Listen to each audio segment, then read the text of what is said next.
more seats available up front. If you would like to come on. Good evening, ladies and gentlemen. Good evening again. Welcome all of you here for a series of lectures on energy. This is the third of the series that we are conducting, and two more to come in front.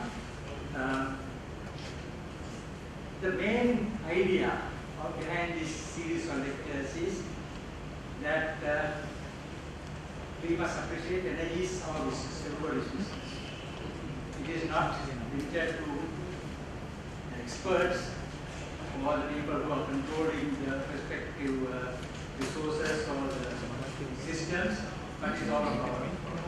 Therefore, it is important that all of us do understand what it is all about. The demand, the availability, options, future, all that sort of thing.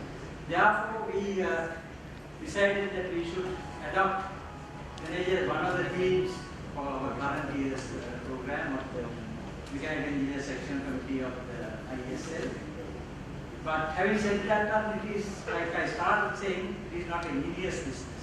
It is all of our business. Therefore, we want to make this a public lecture, and I'm glad to see there's a fair number of people who are not our members, but we are all very welcome for this occasion, and we certainly would like you to continue to come for future lectures as well.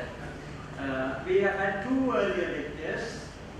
First one on energy demand, current and forecast, which was conducted by Mr. Asoka Abeygunawardhane, who is the Deputy Director General of the Sustainable Energy Authority. Very appropriate person because they have all the data on it, and I'm sure that was very well appreciated. Next was the obvious next step on energy resources. That was conducted by Dr. former Director General of SCA, again a man who has been very much in close touch with it, and it was a very revealing lecture. Those of you who braved the weather that day, you were completely flooded. We appreciate it very much, the wealth of information that was given. All of us learned such a lot of information from them. But the important thing is, both those lectures are available on our Iesl web, so you are very welcome to who can visit it. I consider it very worthwhile doing so. Arjun, is this one also? Yes, I think both of them are. Yeah, it's on YouTube also. Just announced there are some members from the public. Yes. Right? So the way they should look at it, they should go to our visitors then on the website. Members can watch directly. Yeah. The public should go and there's a place where you can get it from the site. They figure it out. Yeah, okay. Yes, sir. But Mr. Arjun Anand is the chairman of our Mechanical Subcommittee, but he says it's open to the public if you go through the digital Sri Lanka energy news. So in that part you can access all this. You don't have to be a member. Members have a direct route by logging into the Iesl web. Okay. So anyway, today's lecture is on options for the future 2030, and we certainly would like to talk about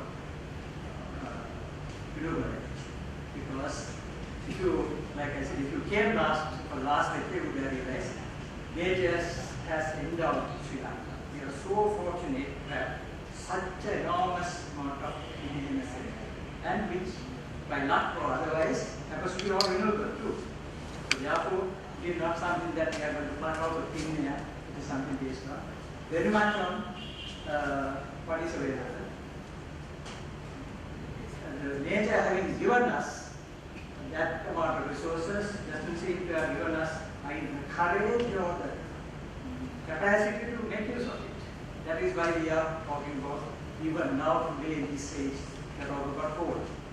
If the whole world is going the pace, this is of course even a couple of days ago you would have seen articles in the newspaper.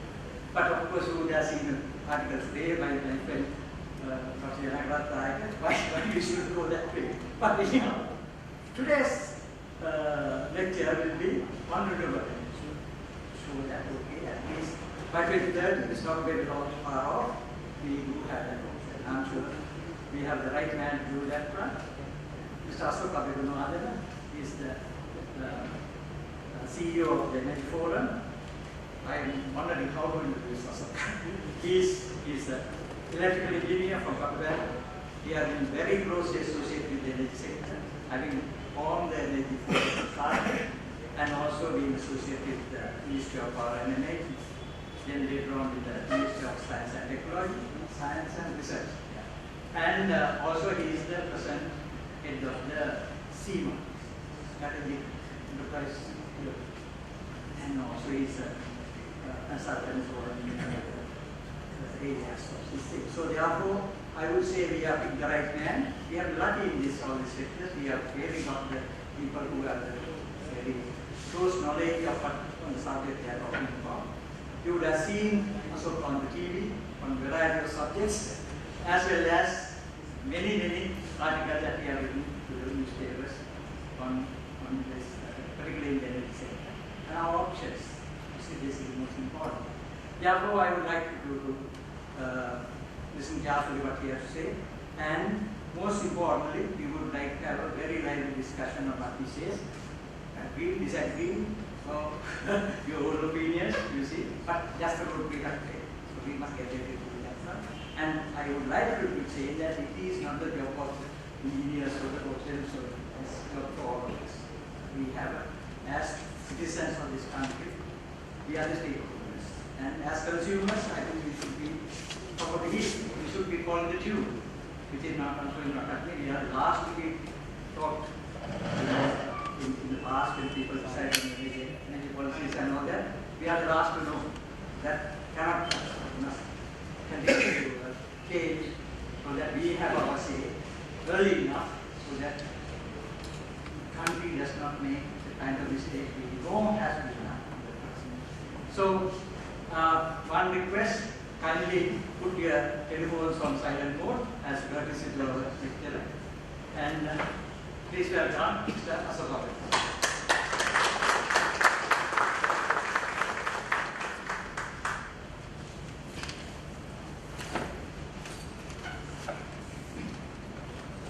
Thank you, Mr. Jayasinha, for the introduction, and also Iesl for inviting me to presentation on the electric sector and renewable energy. I rarely get an opportunity to discuss about electricity nowadays because the United wanted me to discuss about the other topics. However, this is my great subject, and I would like to thank Iesl for this opportunity. Here I will be discussing only about the electric sector and about the renewable energy in the broader picture. However, the case I am trying to push is that whether there is an opportunity for us to achieve 100% renewable status by 2030. Renewables, there are different people defining different ways, but here I wish to draw your attention that I am not touching coal, gas or oil, and also nuclear power. And as there is no major emphasis for geothermal, I am not touching that. And I will be discussing about mainly solar, wind, hydro, wind, and hydro and voltaic to a certain extent. First question is why we are discussing about renewables. There's a case for that. Worldwide, we were discussing about for the last 2 decades. We were discussing about the climate change issue. The reason is this particular graph.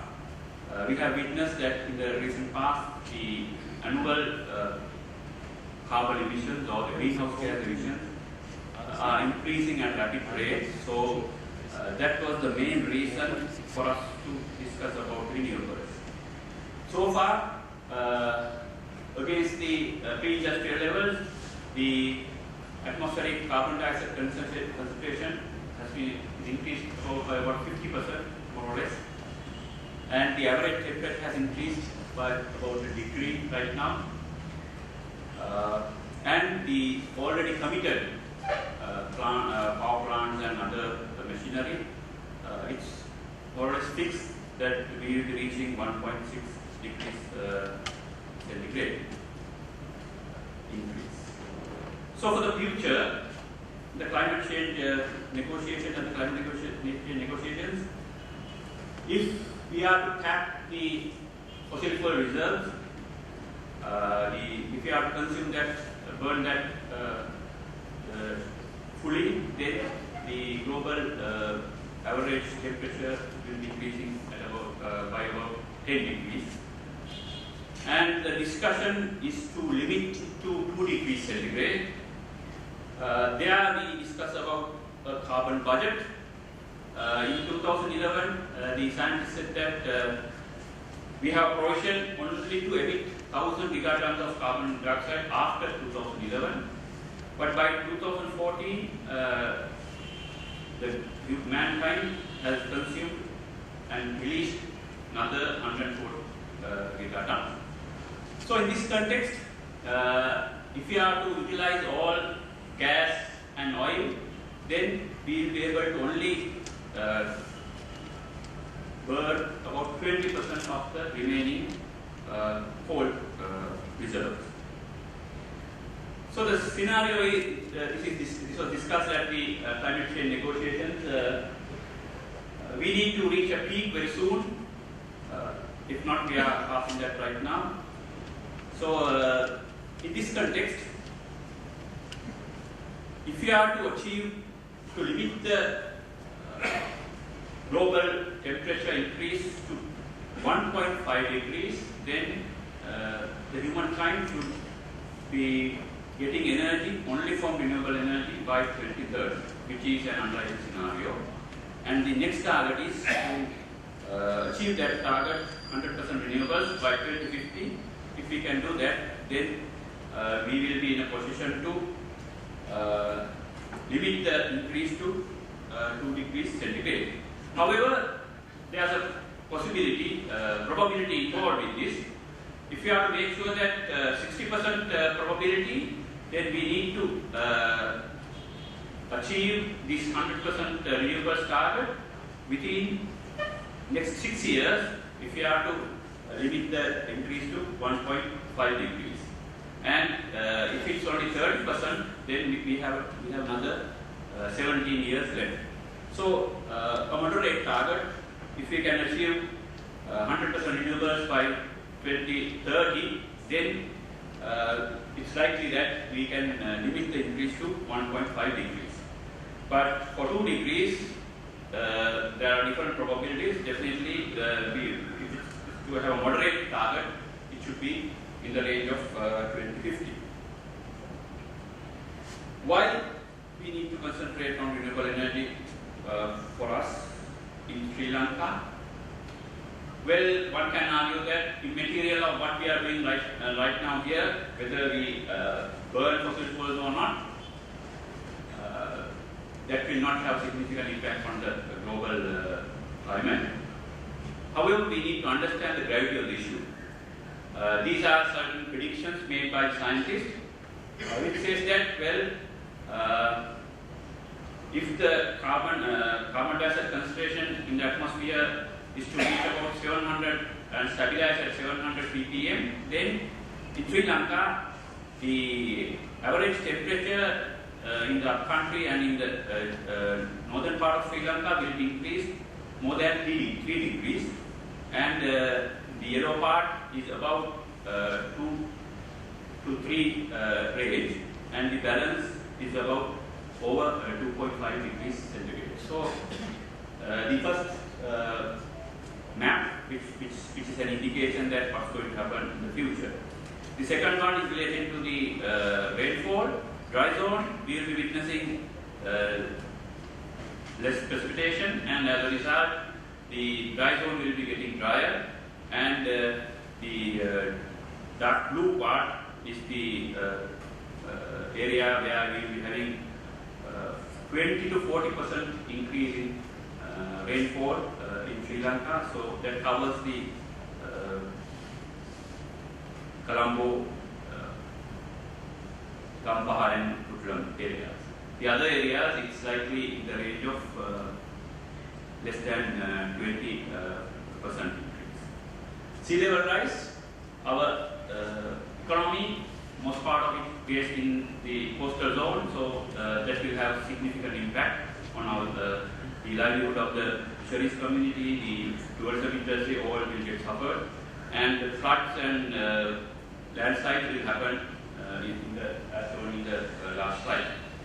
So this is a clear indication that now what we are experiencing right now is the man-made natural disasters we are experiencing right now, which means that even at less than 1 degree increase, people are suffering, and if that happens above 2 degrees, likely scenario is to reach about 3 degrees centigrade, so the situation will get worsened, and we should try to adapt to that. If not, then we need to think of migration. So, how this is happening? You are aware, I'm not going to discuss in detail. The main culprit is coal, then oil, and the gas to a certain extent. So we need to shift away from coal to oil and to gas and finally to renewables. As I am not pushing nuclear, I will not be discussing that aspect here. This is the slide Joe and Dr. Aeygunawardhane was presenting. I added a few more things to that.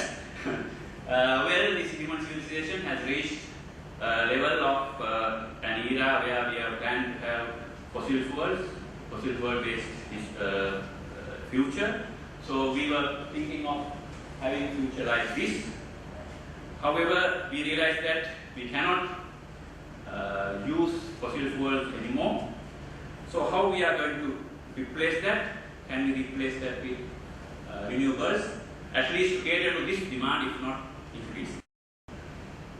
And this is not purely for power sector or the energy sector.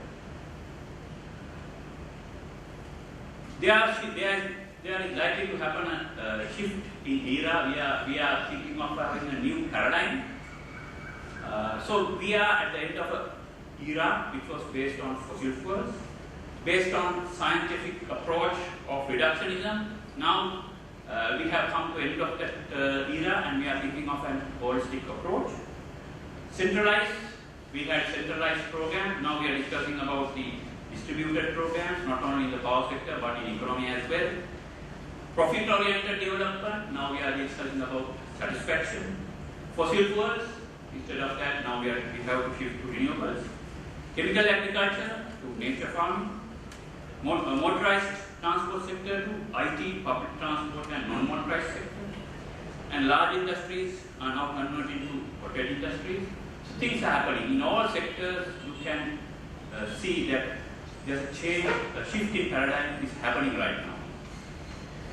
So the government has understood this position and have given a clear signal to the public and got the mandate of the people to go for a new paradigm. Both leading parties, they agree to this setup.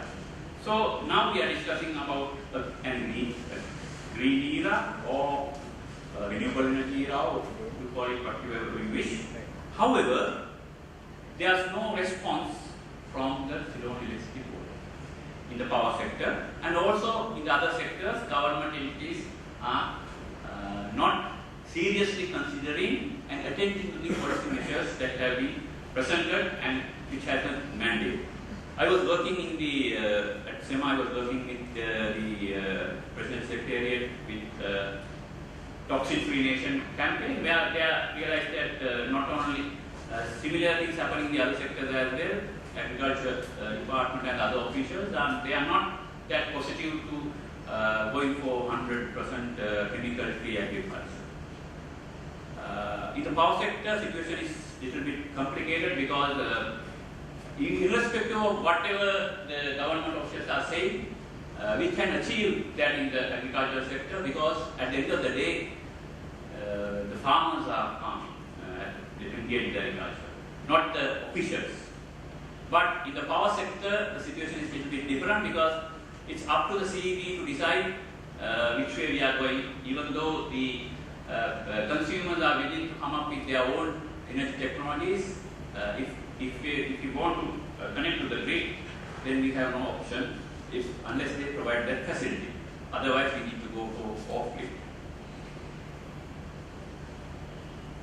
So the government policy is clear on this matter. The Maitripalana Sthavaratak manifesto, which says to fulfill the basic energy requirements of the people through renewable energy sources. That's clearly stated. It's like 100% renewables, but a time frame was not presented in that particular document. So the mandate given by the people is for this particular policy. What's happening right now? Last year, the Sri Lanka Electricity Board submitted their long-term generation expansion plan for the period of 2015 to 2034. What they have come up with, the final findings are like this. The black one is coal, to a certain extent oil, and the balance is wind and hydro. But as a whole, 85% is from coal.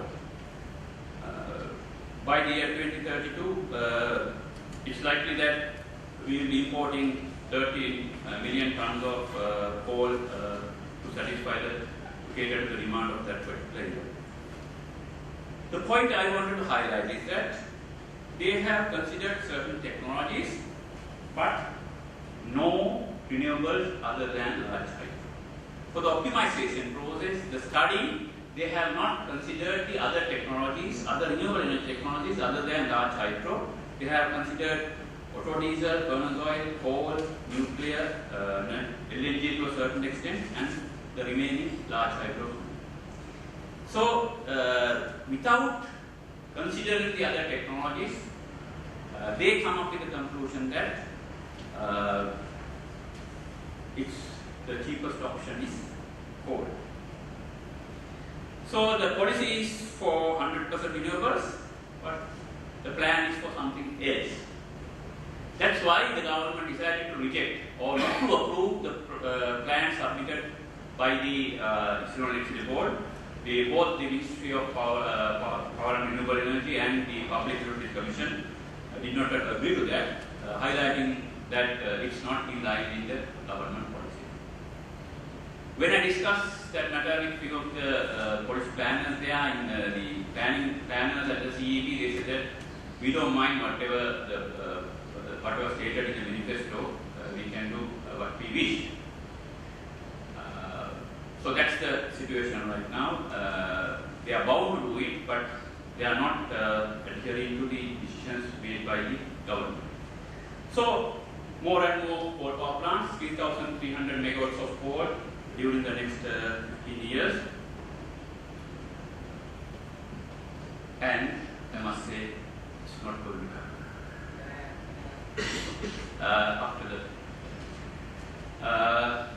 Because the government decided earlier only to allow the committed coal power plants only. However, the government went another step forward a few days back, and they decided we are not going ahead with any coal power plants. Both the Japanese one and the Indian one, the government is negotiating with the relevant entities, Indian government and the Japanese, not to go ahead with coal power, but to shift to any other resource. So I must say that irrespective of whatever the decisions made by the CEB, originally they were trying to push 1,200 megawatts of coal, saying that they are committed. Commitments, we are aware that the Kanpur power plant should have been commissioned by the end of this year or by the early next year. So now we are discussing about something happening in 2022. So there was a delay, there's a reason behind that. So there's a clear indication that this can be negotiated and changed. Why this attitude?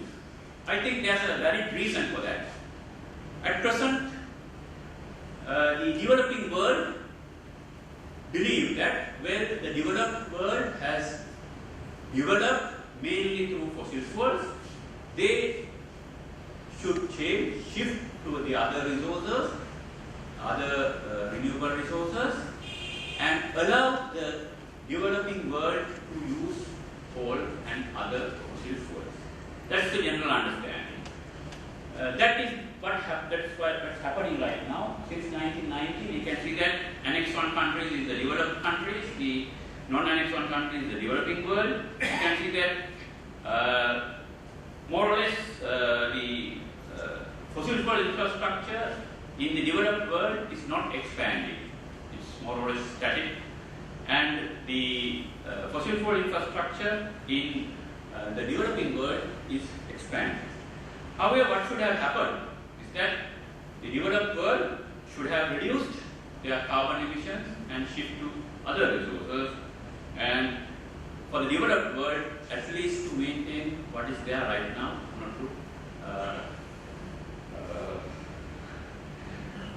not to decrease further. This was the expectations at the climate change negotiations. However, this is not happening because of the attitude issue. We need to further explore why this is happening. I think the major understanding is that fossil fuels are cheaper. That's why the developing world is requesting to have a provision for them to further develop. And for the developed world, there's another reason for them to not to reduce, because they have already established the fossil fuel infrastructure. They can use it. They need to abandon that if they are shifting to other resources. So that is what is right now happening. Now for Sri Lanka, if you observe what's happening, what's proposed by the CEB, as I showed you earlier, they are going for more and more coal power plant, and they are sticking to the government policy. How? Government originally said that the renewable, non-conventional renewable energy should have a percentage of 15% by 2015 and 20% by 2020. So they have achieved that, they are achieving that, and they are trying desperately to maintain that 20%, not to increase that. Because by that time they were silent, the government was silent, what's going to happen after 2020. So they will tell that, well, it should be maintained at 2020, not to increase more than that. So that's why this graph shows that they are maintaining the total more or less at 20%. That's the attitude of the planners at CEB. They are trying to find a way to accommodate the government policies and also go at their own program. The demand forecast is like this in that 2015 program. So the major indication of the government policy, and which was pushed by the government, that demand side management should be properly implemented so that we can reduce the demand, we can manage the demand and reduce the demand by about less than 40%. So that's an option the government insisted CEB to explore. So we can expect a reduced demand in the power sector. However, I believe that it will not happen. It will increase more than that, because we are right now discussing about the transport sector electrification. If that happens, there will be an additional burden for the power sector to cater to that demand. So we should plan for a scenario something like this. So how we are going to tackle this? For the renewables, if we are to go ahead with the government policy, what we can do right now? I think there is an opportunity here, because this year the CEB said that we will be short of supply, we need to go for emergency power. However, now it's proven that there is no shortage as such, but practically speaking, there may be a shortage by 2018 or so. So, the coal power plant won't be able to cater to that, because that will be commissioned only in 2022. So, the gap should be bridged. So, there is an opportunity for the renewable energies to fill that gap. If we can fill that gap, then there is no need to commission or to have a coal power plant by 2050. For the next step, we still have another step. There's another opportunity. We can grab that situation if the renewable energy sector specialists and the companies can face this challenge and come up with a plan to bridge that gap. If that happens, then there will be no reason for the government to seriously consider neither coal nor LNG. Demand side management measures should be taken, and also the balance should be replaced with renewables. That's the case I am discussing right now. What has happened? CEB study always come up with the conclusion that coal is the cheapest option. They have given their numbers. This is a table from which I gathered with the support of the information I got from Public Utilities Commission of Sri Lanka. Because they never considered biomass, wind and solar in the optimization process. They considered only the other options and large hydros. So they came up with this screening curve through which they have prioritized the technology. However, they have missed a point. The point is that in this graph, wind is cheaper than coal. When I showed this, I highlighted this, they were surprised to see that it's in their report because accidentally they have put it. Wind is cheaper than coal. Now, they have not seen this because we are discussing about two plant factors. Wind can operate maximally at 35% plant factor, and coal can be operated at above 70%, but not in the case of Woodland, where rate is very low. So they have failed to see this. So there's a clear indication that they made something wrong. So the final analysis, the levelized cost, biomass is the highest, utilizing their numbers, LNG is the next, coal is cheaper, and wind is unfortunately cheaper. But however, they have not considered in the optimization process, so definitely the answer is coal. Now I wish to draw your attention to the policy, government policy. Energy security due to escalating fuel prices and daily aggravating environmental issues should be considered seriously. That's what's stated in the policy. So based on that, can we derive certain factors that should be considered in the long-term planning? Where I think we need to consider the case of exchange rate change, impact on imported fuel on the foreign funds reserves, that should be considered. Environmental and economic costs and benefits should be considered properly based on this. And also, there's a special statement about the biomass or dendro power, to build dendro power stations throughout the country so that the electricity consumers' money will flow into the rural peasantry and not to the coal and oil market. It's clearly stated.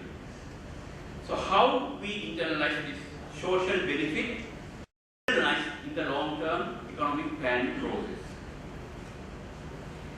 And the third point, remove all subsidies now given for fossil fuel and hand them over to obtain renewable energy technology. So it's clearly stated in the policy document. So I believe the subsidies given, there are a number of ways through which they are providing that subsidy, no taxes on coal, no duties on coal. And in addition, I think there's a missing link here. At the CEB, they are doing the generation planning first. They come up with a base case and they do the transmission planning for the base case. So once you fix that, the generation planning, then the answer is coal. So the transmission plan is planned in such a way that coal can be absorbed. So here we need to combine. Otherwise, it's a subsidy given to the fossil fuels. So here I think generation and transmission should be optimized collectively, irrespective of doing it in isolation. After completing generation, then they are doing the transmission. If that's going to happen, then there should be different scenarios of generation plans, and then try to come up with different transmission plans as well. Otherwise, there's no level playing field. That's very important because we are aware that the fossil fuels centralized from one location, you have to feed the country. Renewable energy, certain renewable energy technologies scattered, certain things are not. So that should be careful while doing the planning. So we try to internalize these concerns, the policy concerns, and see what's going to happen next. Now, there's a strange thing happening here. CEB says they need to have a pumped water storage power plants down the line in mid-2020s. Why?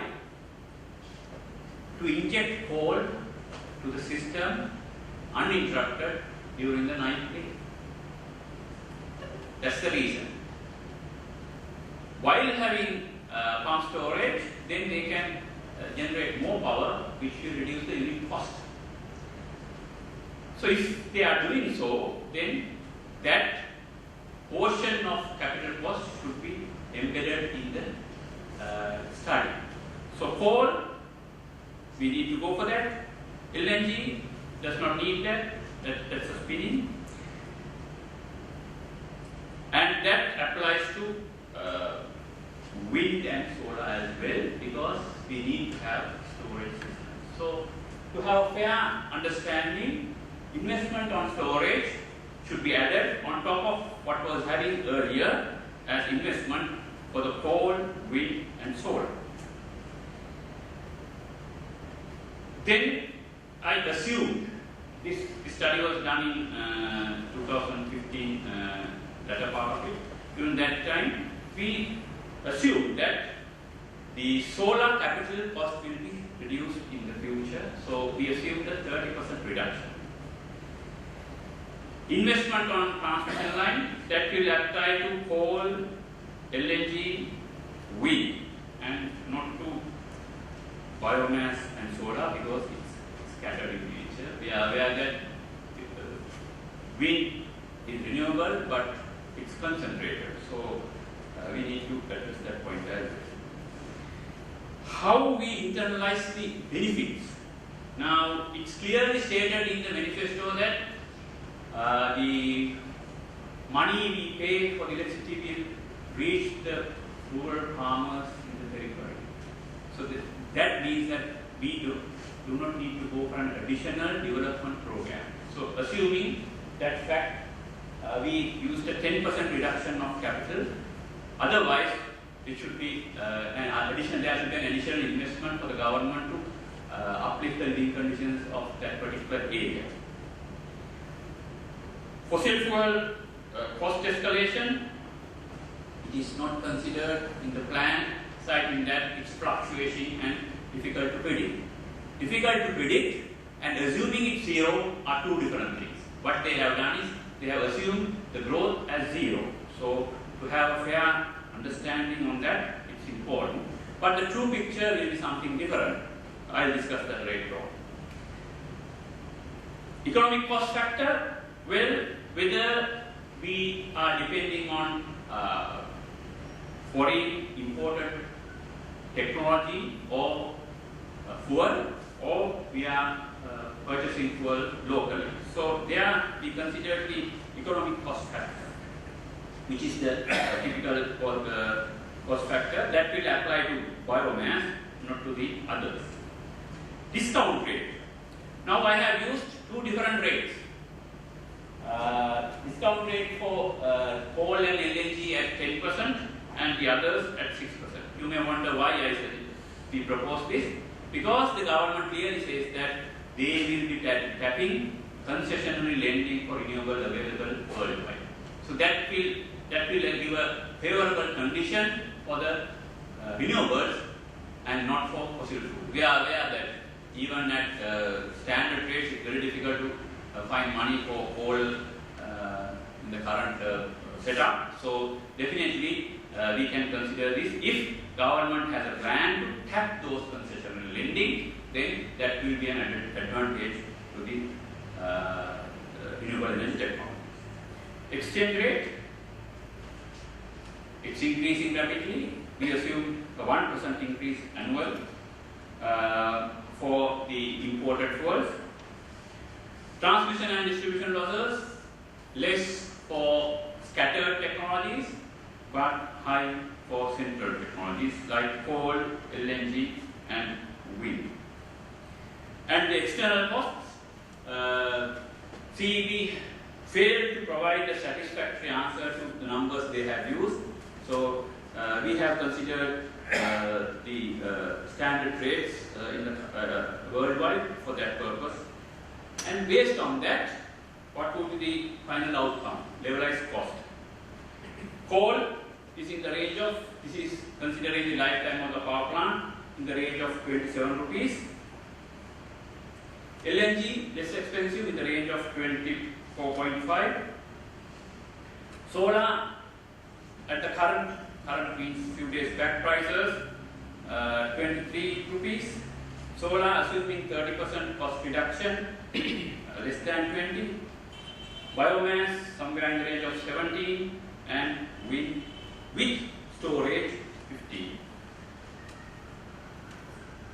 If you apply the policies, then is there any additional policy cost involved? We have not considered the worldwide subsidies given to coal, pre-tax subsidies and post-tax subsidies considering the environmental issues. The truth is that coal is the most expensive option. I have not considered oil in this case because it's anyway expensive. The other technologies I have considered. So there's no additional policy cost involved. It's very important because the government has placed the policies, the people have given the mandate. Even if the costs are higher, policy costs should be borne by the government and go ahead with renewable energy because that's the policy. However, there are no policy costs. Definitely, it's a benefit. So there's no need to subsidize the renewable energy sector in Sri Lanka. For other countries, it's not the case because we have discussed about the economic cost and other stuff, which is linked with not having coal in Sri Lanka. But other countries, they may have, so their final figures may differ from this. However, for a country like Sri Lanka, policy is a benefit, not an additional burden to the country. This is just to show that where renewable energy sector is rapidly expanding worldwide, unlike the fossil fuels. And recently we came across this news in Dubai that the negotiations were successful and solar is supposed to cost 3 US cents per kilowatt hour. If we believe that it's not realistic, still the other two not that bad. So the conclusion is that worldwide, even in the Middle East, where they have oil and gas, renewables are cheaper. So the trend is happening. I think very soon the negotiations on climate change will have a full stop because there is no case to negotiate. If renewables are cheaper, why they should negotiate for using fossil fuels? It's happening. It's happening right now. But 5 years back, the situation was different. The solar prices were about 80% higher and wind prices were about 50% higher. So things were happening during the last 5 years. However, the CEB has failed to recognize that. So they are coming up with their very old plan, which was originally presented in 1990s, just after the completion of the Mahavir Olympics. Since then, they do it annually, but what they have to do it just to change the year number only. The year only. Others are the same. They have failed to understand the things happened during the last 20 years. Very sad. I can agree that they failed to understand in 1990. That's okay. But today, despite having the policies, the government policy clearly defined, they have failed to understand that. So it's a very unfortunate situation.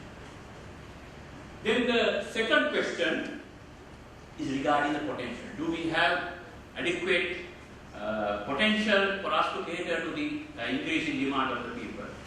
There is no case as such. Sri Lanka is blessed with year-round sunshine. So renewables are there. There's no need for us to worry about that. If we are to cater the current demand of about 2,500 megawatts, then if we are to fully satisfy with wind, we need about 7,000 megawatts because of the low plant factor if you have the storage. So we have more than that. If you are to cater to that demand purely from biomass, we need about 800,000 hectares. Well, you can argue whether it's there or not. Solar PV, we need about 10,000 hectares, which is possible. We can utilize about 1 million rooftops to cater to that without having solar parks. That possibility is all there. And solar thermal, which is very important sector we need to explore because worldwide it's not happening. We need energy in the urban centers mainly for air conditioning. When we have enough energy outside, we use further energy to reduce our temperature. So space cooling, an important aspect we need to discuss. And in the ocean, we can tap wave power. Certain things are happening in the other parts of the world, but we have a very good potential. We have not explored. We have to do proper R&D on this case. Ocean thermal energy conversion for space cooling. Now, we are discussing about having a port city where we could have easily discussed to tap that depth and tap the ocean thermal energy conversion to cater to the air conditioning requirement in the urban in Colombo, which is 70% of the total consumption in a building. So the centralized system is a possible way. There are certain initiatives. I think we need to explore that possibility because it's a fair share as far as electricity consumption is concerned. So the third point, now I'm going to discuss 3 points. Firstly, whether it's costly. Secondly, whether we had enough resources. Thirdly, can the system absorb renewable energy? Renewable energy, we discussed about the variable renewable energy, but not all. There are certain renewable energy technologies which can be dispatched, like biomass and geothermal. Solar is more variable than wind, but more predictable than wind. Waves, due to mass of water, is less variable than wind power. So waves in between, it's midway discussable or can be predicted earlier. It's much more stable. So in this context, how we can address the issue of variability without disturbing the system? Here I came across with 6 ways we can tackle that. If we can have advanced forecasting techniques, wind, sunlight, waves, and precipitation and other stuff, then we can go for better planning. Interconnect, disperse variable energy resources to which smoothers out supply, because at the same time there will be island-wide blackout due to lack of sun during the daytime. So if there is a variability somewhere, that can we can use compensate with some other area. So that flexibility is there. So interconnect, disperse variable energy sources, and use complementary non-variable energy sources like hydro, what we are discussing, spinning reserves. Shift flexible loads to a time more renewable when more renewable energy is available. Store electric power at the site of generation using batteries, hydrogen gas, molten salt, compressed air, pump hydro storage, and piping and etc. There are a lot of different developments happening worldwide. I believe during the next 2-3 years, this will reach a competitive level as far as batteries are concerned. The other technologies, they are rapidly improving. So within next few years, the things will change. We may not need to discuss about variability. And we can go for oversized renewable energy generation capacity as well, and we can have spare for which we can use for storage by other means if there is an additional. So that will not have impact on the system. Today, the CEB was claiming that until recently, we cannot go for renewable energy because of stability issues of the system. However, today they have proved that it's not the scattered distributed energy that has significant impact on the system, but the centralized systems like coal power plant, 900 megawatt in Puntland, which led to island-wide blackout. There's no reason that to happen if those are stable and that can absorb any fluctuation. So CEB was arguing that, well, we cannot go for more than a certain percentage of renewables, which is because of the instability issues. However, now they have proved that centralized systems are much more risky than going for renewable energy. So the pump storage, as I mentioned earlier, they have considered this. They have included them they are in plan not to supplement or to tap the renewable energy, but to tap to optimally utilize coal power. It's very sad. I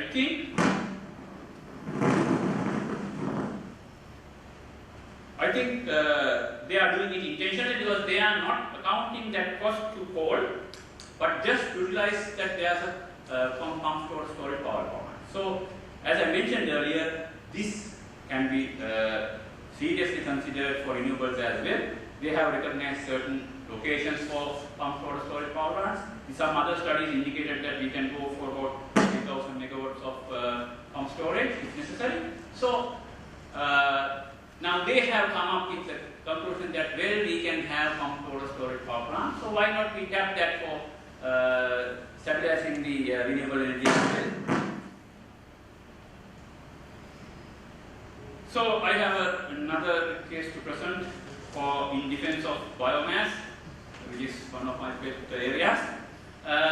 The government policy clearly says that I will specially take action to build dendro power stations throughout the country so that electricity consumers' money that hitherto drained to the pockets of the coal and oil mafia will flow into the rural peasantry. I will make power generation a chief means of raising the living standards of the peasantry, it's stated in Maitri Palana, which clearly says that we are going for biomass, mainly as an income generation opportunity for the rural poor. Their next document, which is in Sinhala, Vasusenati Ratak, Tungalu Salasma, තවද ඉනිසීරියා කොළ පොහොර ලෙස භාවිතා කරන අතර ගොවි ජනතාවගේ ආදායම් මට්ටම ඉහළ නැගීම සඳහා ඉනිසීරියා ශාකයේ දර විදුලි නිපදවීම සඳහා භාවිතා කිරීමට හැකිවන පරිදි දර විදුලි බලාගාර ගම් මට්ටම ප්‍රතිස්ථාපනය ස්ථාපිත කිරීමට අවශ්‍ය පියවර ගැනීම රජයේ ප්‍රතිපත්තිය වේ. We are planting Iesl not for power generation but to get the leaves to have the nitrogen adequately for the farmlands, the paddy fields and other stuff. As a replacement for chemical fertilizer, which also taps the nitrogen in the atmosphere. They mix that with toxin and then provide that to the ground. Here we tap the nitrogen without mixing that with the heavy metals and other stuff. So things will happen. My belief is that we can go for about 5,000 in 5,000 villages. We can think of having 100 kilowatt renewable power plants connected to the primary grid substations in all these villages with a total capacity of 500 megawatts. Well, it's up to the renewable power industrialists to go for larger plants, that's okay. But I think we don't need to discuss about land issues, we don't need to discuss about the transmission line extending, because in each and every village there is a primary transformer for which we can connect without investing on transformer as well. So that's community-based aspect of it. Commercially or industrially we can think of having larger plants as well. Now the issue is, these days we are saying that, well, we need to inject power to the system, otherwise there will be we cannot cater to the demand. I think the recent experience showed that that we don't need to inject power, but we have to inject professionalism to the power sector for us to have a better system which can sustain and also to cater to the increasing demand through renewable energy. I heard that one of the experts saying that, is this a grid or a bunch of cables, because it's not professionally done. So I think we have to address this issue.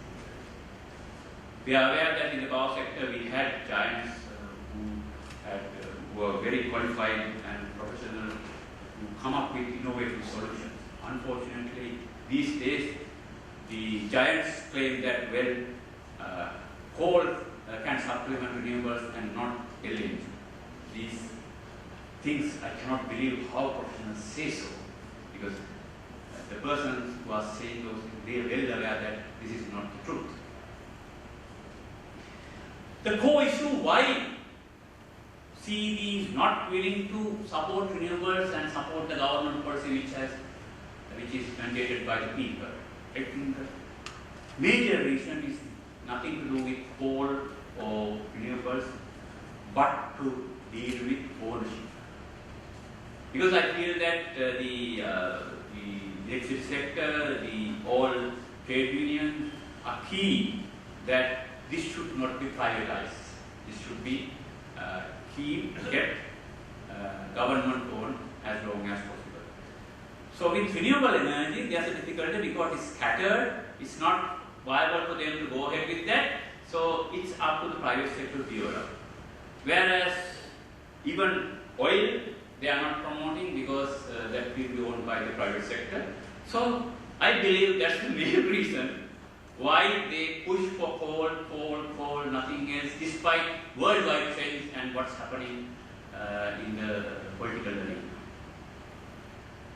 So we need to tackle this issue. How we can do it? I think in the future we should adapt this 4P, private-public people partnership process, where private sector can play a role, where the CEB or the public sector can play a role, and also the people or the community or the NGOs or civil society can play a role, mainly in the biomass sector. So we should make sure that there is a fair share for CEB as well. From the government side, that is a must. if government is purely promoting and pushing for renewables and all for private sector, then definitely there will be an opposition from this power sector side. Because they are in helpless situation. They cannot raise their own funding. Government should take the initiative for them to go for renewable energy power plants, like we are discussing about 100 megawatts in wind in Manna Island. Government should make sure that they are giving a fair share to this public as well. Then only there will be a fair opportunity for the private sector to go ahead with their own renewable energy projects. That's my opinion, because I tried different things. Even in the transport sector, we are trying a similar thing. Where public transport system, we are coming up with a new initiative. We will be pilot testing it by June 10th or so.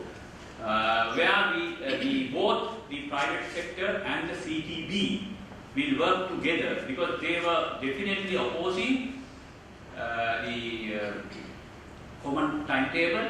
Now, for our initiative, we had a totally different approach. We will be discussing that later on in the media, where both parties agree if the government makes sure that they will maintain the CTB's percentage in the public transport.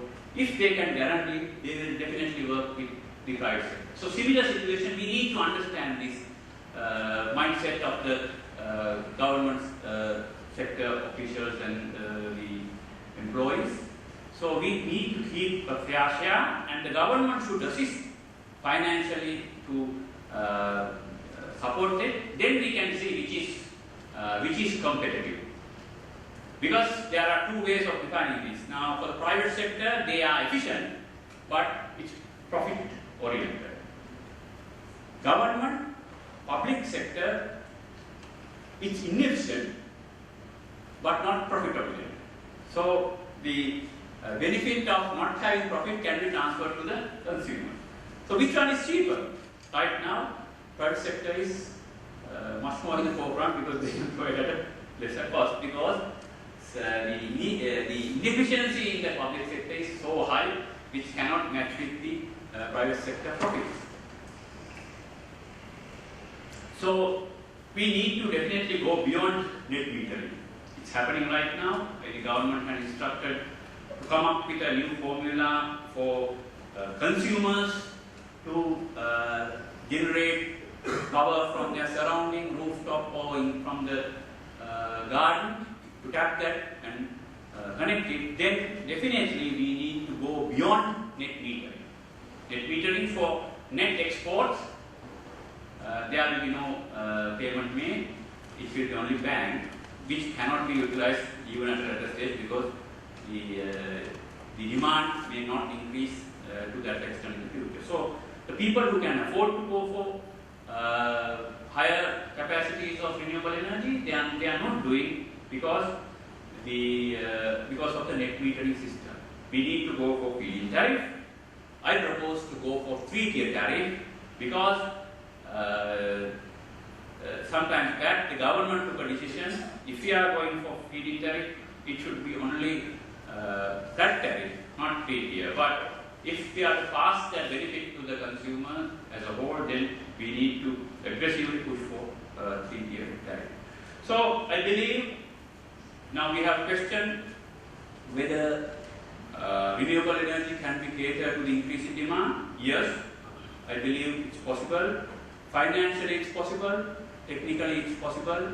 But we need to have proper administrative mechanism in place if we are to do that. Then we have question, if we are to achieve 100% renewables by 2030, then we need to answer another question, that what's going to happen to Puttalam coal power plant. We are aware that it's not functioning properly anyway. By that time, it will be about 20 years old. So I think easily we can retire those, if not for switching fuel from coal to biomass at a lesser efficient rate. So that's my case. Thank you for listening. I used to have a discussion on that, and I have issues.